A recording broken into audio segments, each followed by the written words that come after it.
The sandstorm battered against Dr. Ilara Voss's environment suit as she trudged across Tarsus IV's rusty landscape. The small survey team had separated to cover more ground before the storm forced them back to the ship. Routine mission, they'd said.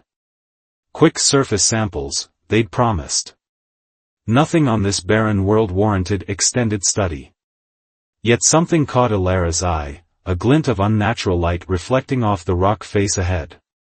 She adjusted her scanner, frowning at the anomalous reading. "Command, I'm picking up unusual heat signatures in Sector 7, she reported into her comm, requesting permission to investigate. Commander Trent's gruff voice crackled through her helmet. "Negative, Dr. Voss. Storm intensity increasing. Return to extraction point immediately." Ilara hesitated, watching her scanner as the heat signature pulsed weakly. "Sir, I think it might be a life form. This planet was classified uninhabited. Probably equipment malfunction from the storm interference." "That's an order, Doctor." "Copy that," she muttered, but her feet carried her toward the reading rather than away. The crevice in the rock formation was narrow, barely visible through the swirling dust. Ilara squeezed through, her suit scraping against sharp edges. The space beyond opened into a small cavern where the howl of the storm diminished to a distant roar. What she saw stole her breath. Huddled against the far wall lay a creature unlike anything in Earth's xenobiological records. Its body shimmered with bioluminescent markings that pulsed weakly across skin the color of burnished copper. Multiple limbs, 6, perhaps 7, curled protectively around a core that radiated diminishing heat. Its surface appeared cracked, as though the creature was burning from within. "My God," Ilara whispered, approaching slowly. Her medical training kicked in as she scanned the being. Critical life signs, severe trauma, cellular degradation. Her comm crackled.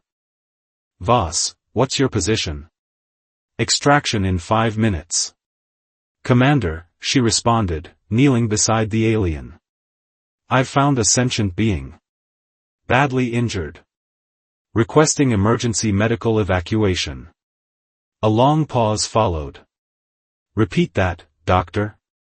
"An alien life form, sir. Intelligent. Dying. I need to bring it aboard." "Absolutely not." Commander Trent's voice hardened. "Protocol is clear.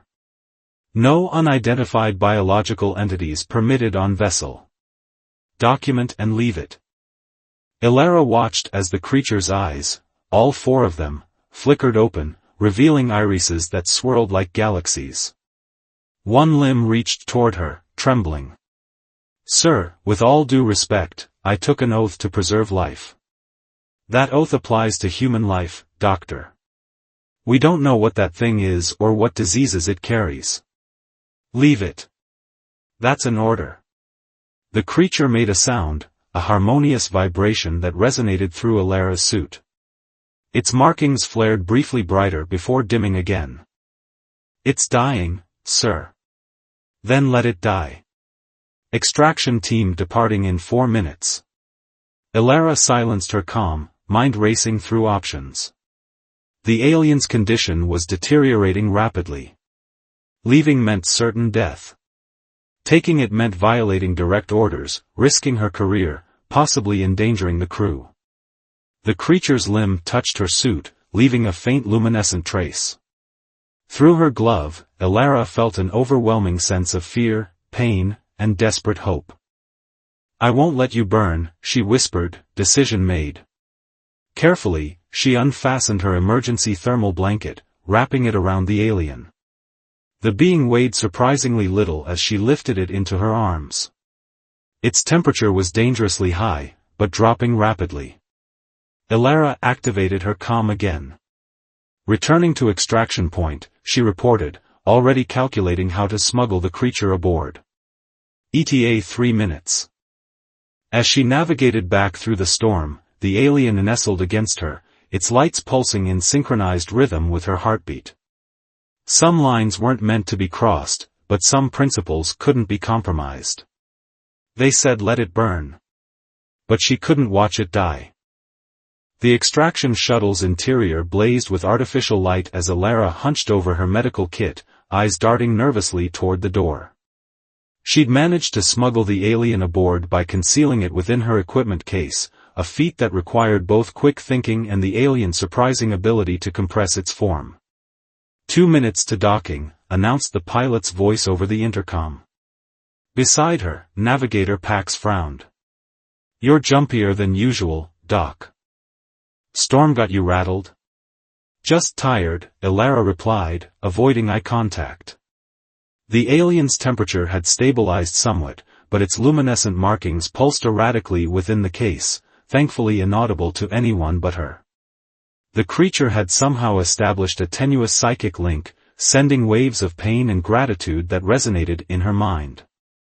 The shuttle jolted as it docked with their research vessel, the Horizon. Alara gathered her equipment with deliberate casualness, positioning herself to be the last one off. Dr. Voss, Commander Trent's voice cut through her thoughts as she stepped onto the main deck.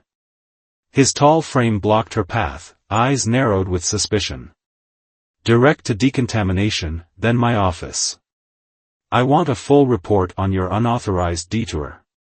Yes, sir, she muttered, slipping past him toward the medical bay.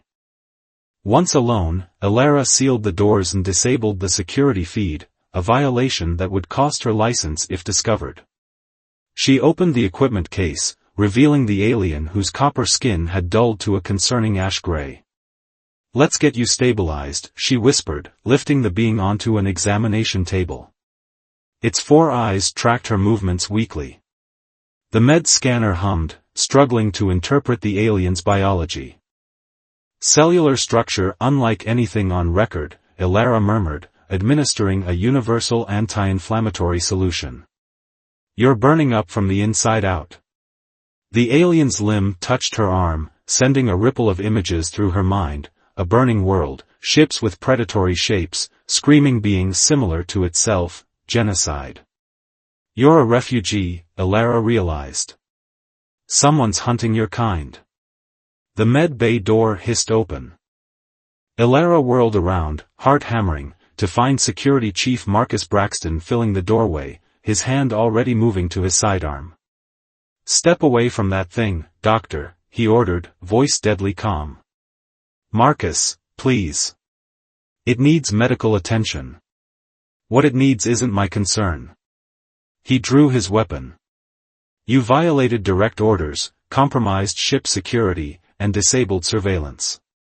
That's enough for a court-martial. It's sentient, Alara argued, positioning herself between Marcus and the alien. Intelligent. Communicative. We can't just let it die. Protocol exists for a reason. That creature could carry pathogens that could kill everyone aboard. I've run decontamination protocols. It's not infectious. Marcus's jaw tightened.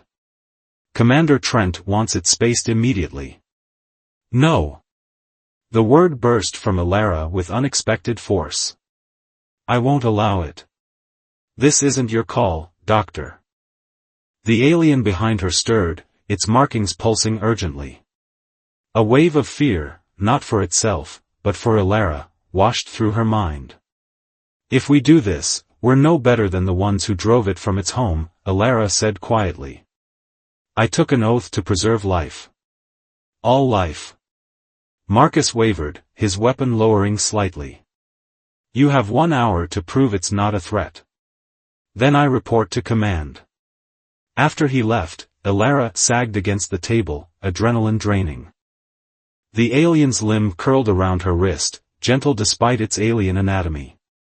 I'm going to call you Nova, she whispered, noting how its markings resembled distant stars. And I promise, I won't let anyone hurt you. Nova's eyes blinked in sequence, and a feeling of cautious hope flowed between them. But as Alara returned to treating the alien's injuries, the ship's alarms suddenly blared. Unidentified vessel approaching, announced the automated system. All personnel to battle stations.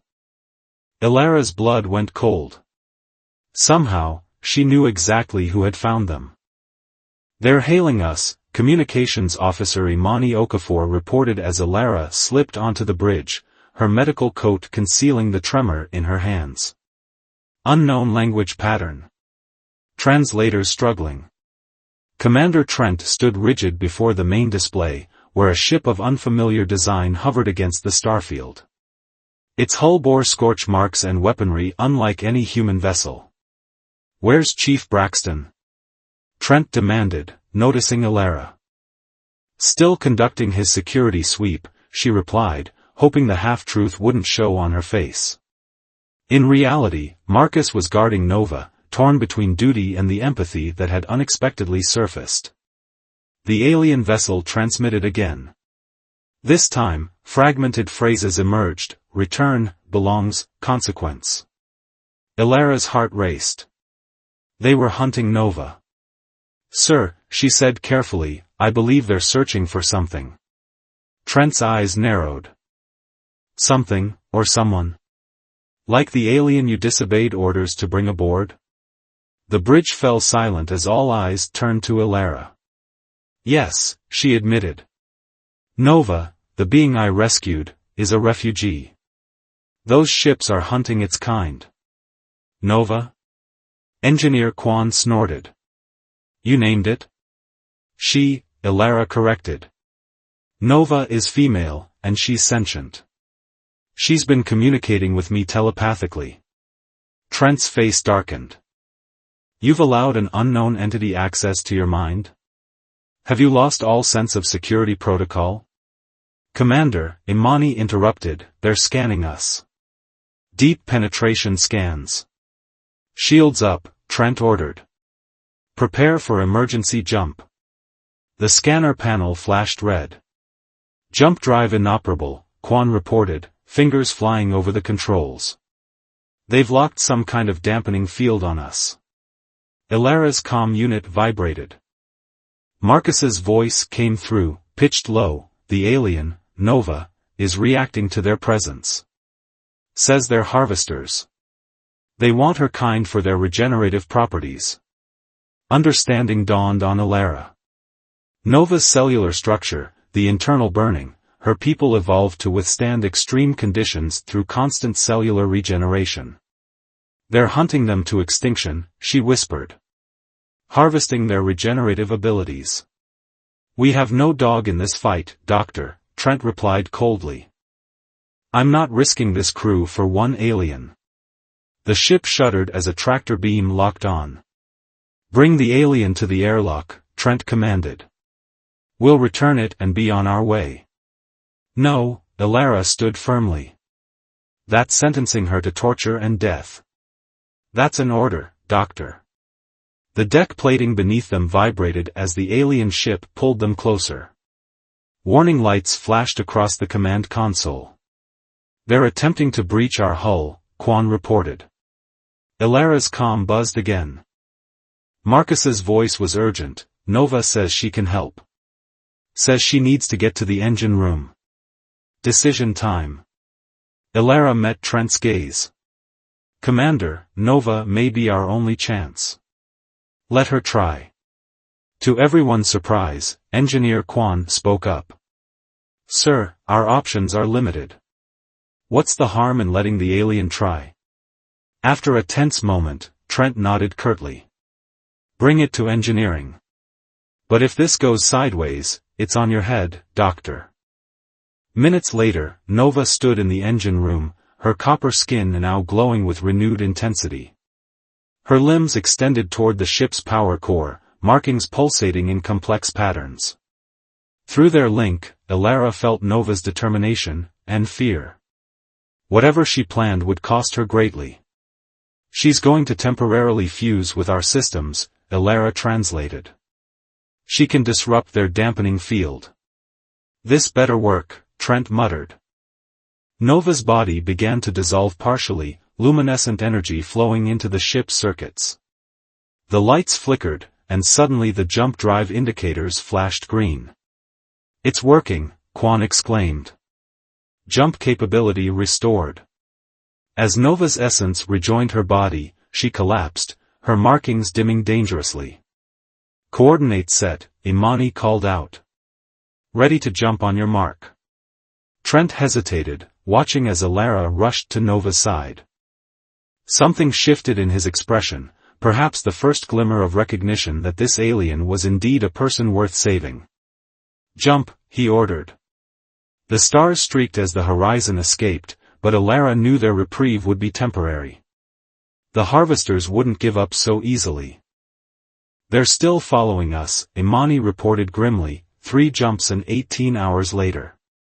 "They've matched every course correction, every evasive maneuver."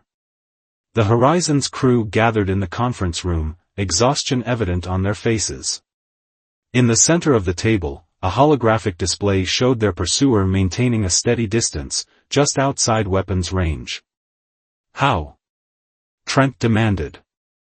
"Our jump signature should be impossible to track with that precision." Engineer Quan cleared his throat. "They must have tagged our hull with some kind of quantum beacon during the initial encounter." Alara sat silently, her attention divided between the tactical discussion and Nova's condition. The alien had retreated into a protective hibernation after her interface with the ship's systems, her copper skin now overlaid with worrying fracture patterns. "Can we remove this beacon?" Marcus asked, his earlier hostility toward Nova noticeably diminished. His security training still made him wary, but witnessing Nova's sacrifice to save the ship had affected him. "Not without a full external inspection," Quan replied. "We'd need to drop out of jump space, and they'd be on us immediately." Commander Trent's gaze shifted to Alara. "What's the alien status?" "Nova," Alara corrected automatically. "She's stabilized, but weakened. The interface with our systems drained her considerably." She hesitated. "She's shared more information telepathically. The harvesters, they don't just hunt her people for their regenerative properties. They believe consuming Nova's species grants them extended life." "They eat them?" Imani looked horrified. "Not exactly. They extract and process their essence. Nova's people, the Lumina, evolved with the ability to interface with energy systems. It's how she connected with our ship. The harvesters discovered this and developed technology to harvest it." Trent leaned forward. "And why is this particular alien so important that they'd chase us across 3 star systems?" Alara met his gaze steadily. "Because Nova isn't just any Lumina. She's carrying genetic data for her entire species, a survival repository. Her people knew they were facing extinction, so they selected Nova to preserve their genetic legacy. She's literally the future of her kind." Silence fell as the implications sank in. "We can't outrun them forever," Marcus finally said. "Eventually, we'll need to refuel, repair. And we can't fight them," Quan added. "Their technology outclasses ours significantly." The ship's alarm suddenly blared. "They're accelerating," Imani reported, checking her datapad. "Intercept in 20 minutes. "Options?" Trent demanded. "We could jettison a decoy," Marcus suggested. "Make them think we've transferred Nova to an escape pod. They'd destroy it immediately," Alara objected. "And us afterward when they realized the deception." "What about negotiation?" Imani offered. Quan shook his head. "Negotiate with what? They want the alien. Nothing else matters to them." The door slid open, and everyone turned in surprise. Nova stood in the doorway, her movements stiff but determined. Her luminescent markings pulsed with renewed intensity. "Nova, you should be resting," Alara began, but stopped as the alien approached the holographic display. One of Nova's limbs passed through the image of the pursuing ship, and suddenly the conference room filled with a complex series of mathematical equations hovering in the air. "What is this?" Trent asked, staring at the glowing symbols. "I think," Alara said slowly, "it's a plan." Through their mental link, Nova shared her desperate strategy, one that would require perfect timing, significant risk, and a deep trust between species who had only just met. "She's proposing we lure them into the asteroid field in the Vega system," Alara explained, translating Nova's thoughts. "There's a specific composition in those asteroids that disrupts their tracking technology." "That's suicide," Quan protested. "Our shields couldn't withstand that density." Nova's eyes blinked in sequence, and more equations appeared. "She can extend her energy field to reinforce our shields," Alara continued. "But it would require her to fully interface with our systems again. After what it did to her the first time?" Marcus looked concerned. "Would she survive that?" Alara hesitated, then answered honestly, "She doesn't know." The bridge fell silent as the reality settled over them. They were being asked to trust an alien they barely understood, and she was willing to risk her life for theirs.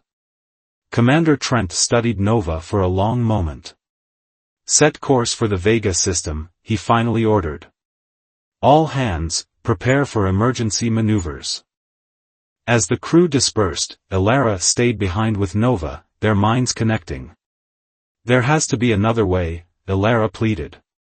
Nova's response flowed into her consciousness, not just words, but emotions, memories, determination.